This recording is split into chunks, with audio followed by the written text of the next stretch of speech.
国国防部和俄罗斯国防部日前联合宣布，12月22号，中国与俄罗斯两国空军在亚太地区组织实施第2次联合空中战略巡航。中方派出4架轰6K 飞机与俄方2架图95飞机联合编队，在日本海、东海有关空域组织联合巡航。俄罗斯国防部22号称，国防部长绍伊古向普京总统汇报了俄罗斯空天军和中国空军在亚太地区联合空中巡航任务顺利完成，飞行时间超过10小时。分析指，2019年7月23号，中俄曾组织实施首次联合空中战略巡航。当时，中方派出2架轰6K 飞机与俄方2架图95飞机混合编队。中俄连续2年举行联合巡航，意味着空中战略巡航已经形成机制化，未来将会常态化进行。值得注意的是，中俄第2次联合空中战略巡航并未进入第3国领空。不过，日韩2国仍派出战机警戒。韩国外交部22号对中俄军机飞入韩国防空识别区一事表示遗憾。韩军联合参谋本部称，中俄军机均未进入韩国领空，而且中方事先向韩方通报了相关计划。韩国空军出动战机应对。日本防卫省22号晚的声明称，中俄军机当天在日本海和东海上空飞行，其中4架军机约在北纬27度上空变更航向，通过宫古海峡上空进入太平洋，然后折返北上。日本航空自卫队战机起飞应对，并再次担任空中摄影师。12月23号，在中国外交部例行记者会上，有外媒就韩方对中俄军机进入其防空识别区表示遗憾，以及日本抱怨没收到这次行动的通知，询问中方的回应。外交部发言人赵立坚表示，中国国防部已经发布了消息，此次行动是中俄两军年度合作计划内项目，不针对第三方。需要指出的是，防空识别区不是领空，各国依据国际法享有飞越自由。在此次训练中，中俄两国军机严格遵守国际法有关规定，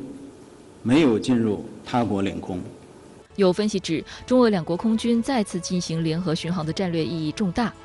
中俄空军在联合作战上有了长足的进步。再从这2次联合巡航的飞行路线来看，中俄两军互相照顾到了对方的战略利益。中俄联合巡航呢，可能只是两国战略合作的一种表现形式，但它并不是说向谁发出一种信号或者说挑战的这种态势。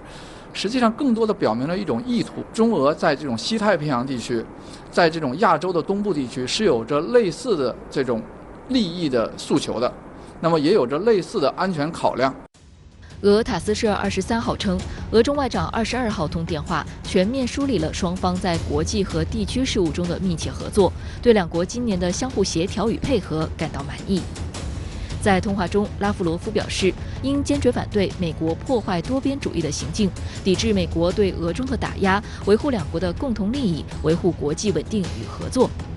王毅强调，世界上越是乱，中俄关系就越要稳，双方全面战略协作价值对中俄和世界就越宝贵。对于俄罗斯来说，在日本海上空长期维持一定的战略存在，使用战略轰炸机通过逼近日本领空乃至环绕日本列岛飞行，是一种典型的威慑手段与挤压战术，能够在东北亚局势中营造出整体对俄有利的战略态势。从中国空军协助俄罗斯空天军巡航日本海，俄罗斯空天军协助中国空军前出宫古海峡这2个方向来分析，说明中俄在东北亚、西太平洋的地区局势上达成了比较一致的意见，而这种一致无疑有利于中俄两国在西太、东北亚地区联手对抗强敌的威慑，宣示色彩已经非常浓了。有观察指出，伴随着西太、东北亚局势的进一步发展，伴随着中俄两国在西太问题上协作的进一步加深，更伴随着中国空军具备空中加油能力、具备远程行动能力的先进战机，将来可能加入中俄联合巡航。中国空军未来在日本海上空的存在一定会越来越多。中俄两国最近这一段时间以来，通过这种合作但是不结盟这样一个方式呢，很好的扩展了双方的这个合作范围，而且能够确保双方的利益，同时呢又不至于因为结盟而捆绑了国家的一些行为啊，就是你和其他国家的合作不影响中俄之间的合作，各自都有各自的朋友圈，这个其实是一个挺好的国际合作的一个范例。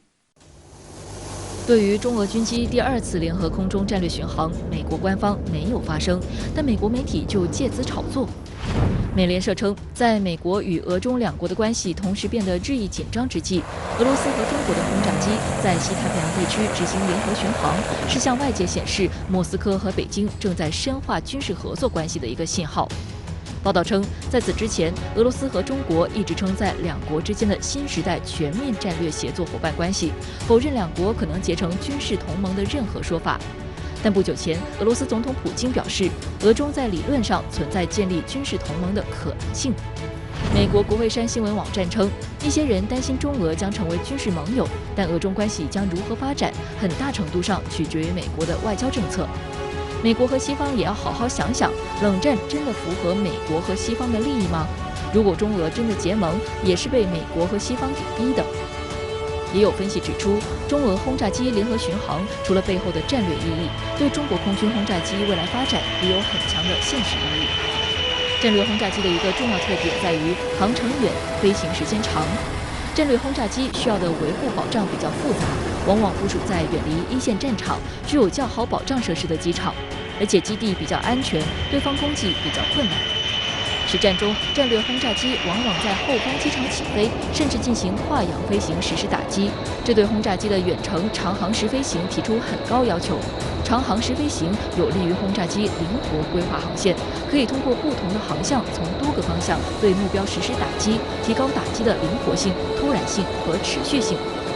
中国轰6轰炸机的续航时间已经明显提升，具备空中加油能力的轰炸机新机型和大型空中加油机也相继入役。相信中国飞行员与俄军飞行员多次联手后，也将会挑战更长时间的飞行。俄罗斯的战略巡航呢，是